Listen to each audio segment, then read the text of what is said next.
Hi guys, I'm CactusSmasher. I'm a queer and I love horror movies.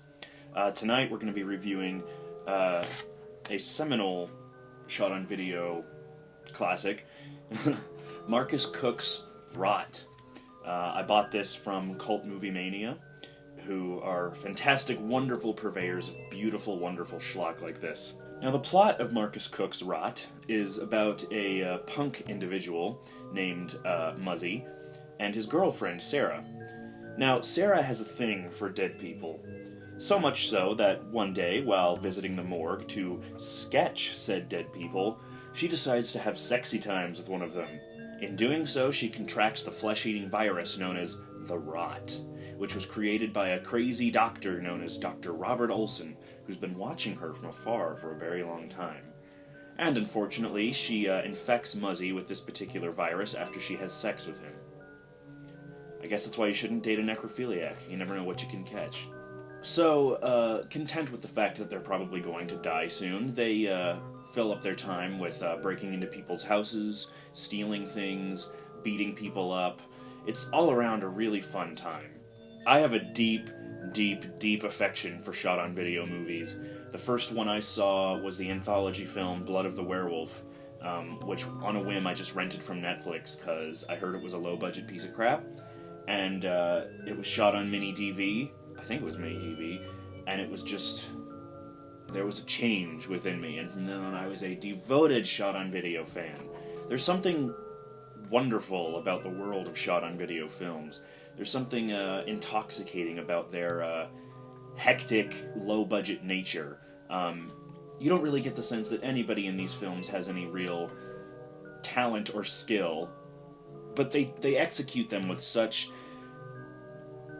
energy and tenacity and excitement and verve that you can't help but get a little swept up in it. And, and you get a lot of the requisite, oh, you're laughing because it's low budget and it's funny. But also it's just, there's a sense of reckless abandon to a lot of shot-on-video movies that I like about them. Nothing is too ridiculous, nothing is too over the top, nothing is going too far, and that makes them a lot of fun. And Rot has a lot of this. The characters in Rot are hilarious. There's so many great sequences. One of my favorites is where Muzzy and his girlfriend Sarah are making out with each other, and she vomits into his mouth. And rather than, flipping out at her, he just says, "Don't do that ever again." And there are a bunch of other great scenes where they cause mayhem, like where a man attacks them because they're not paying rent. And they start beating the crap out of him, and Muzzy says, "How's this for rent money, asshole?" And then, of course, there's the wonderful, wonderful line, which is right there on the cover. "How does it feel to be dead, asshole?" It's wonderful. And, because the film is cast mostly with punk actors, very, punk-styled actors, and it uses lots of punk music, it gives it this very, DIY punk sensibility, this very anarchist, crazy, reckless sensibility about it that makes it a lot more fun than it would be if it was just your average shot-on-video movie.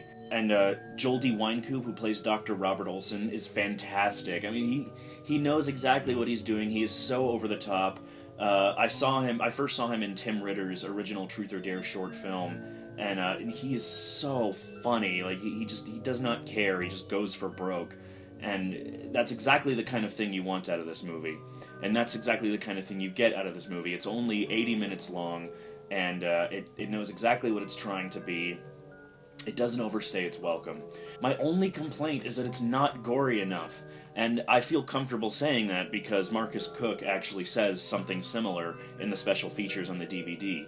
There's not enough gore. There's one really big scene where a government agent who gets injected with the Rot rips his own face off, and that's really scuzzy and gross and cool. There's a couple headshots, things like that, but there's not enough gore. I mean, you expect from a movie called Rot, you want there to be more visceral grossness, more rot, more fleshy stuff, but there's not enough. But I can forgive a lot of that because, it was a low-budget film. According to Marcus Cook, it was made for less than $1,000, so I can forgive that. And I feel like if it was any longer, I would have gotten bored of it, because there are some moments where the pacing flags. where there's a couple scenes where they're searching for things throughout, like this mortuary where they're trying to find formaldehyde, and that goes on for a little bit too long. There's a couple scenes where characters reiterate things that they already said in previous scenes that we don't need to hear again. But it's not long enough to justify getting bored by. It's, like I said, it's only 80 minutes. It goes by super fast. It's a lot of fun. The dialogue's hilarious. The characters are funny. Joel D. Wynkoop is awesome, as he always is. And what really made this DVD worth buying were the special features on it. There's two behind-the-scenes documentaries. One that was compiled when this DVD came out, and one that was compiled, I guess, around the time the original movie came out in 1998 or 99. And both of them are very interesting. They share some of the same clips, but overall they're very different from each other. And it really gives you a sense of what things were like on set at the time when they were shooting this movie.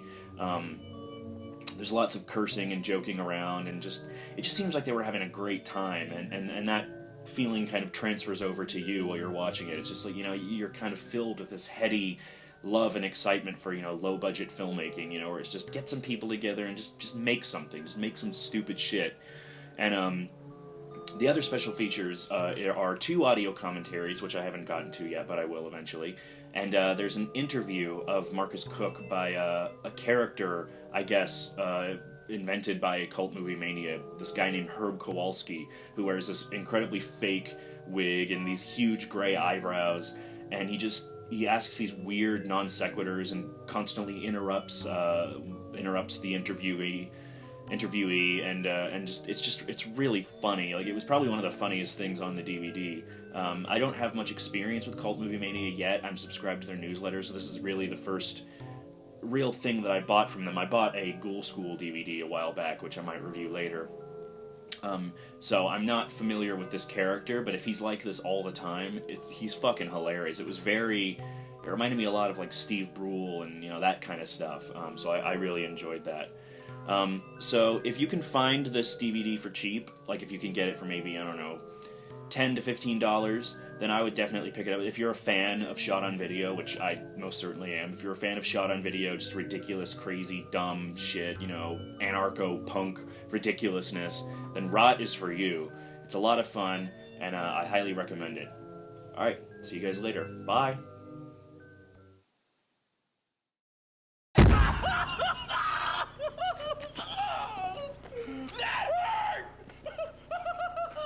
How does it feel to be dead, asshole?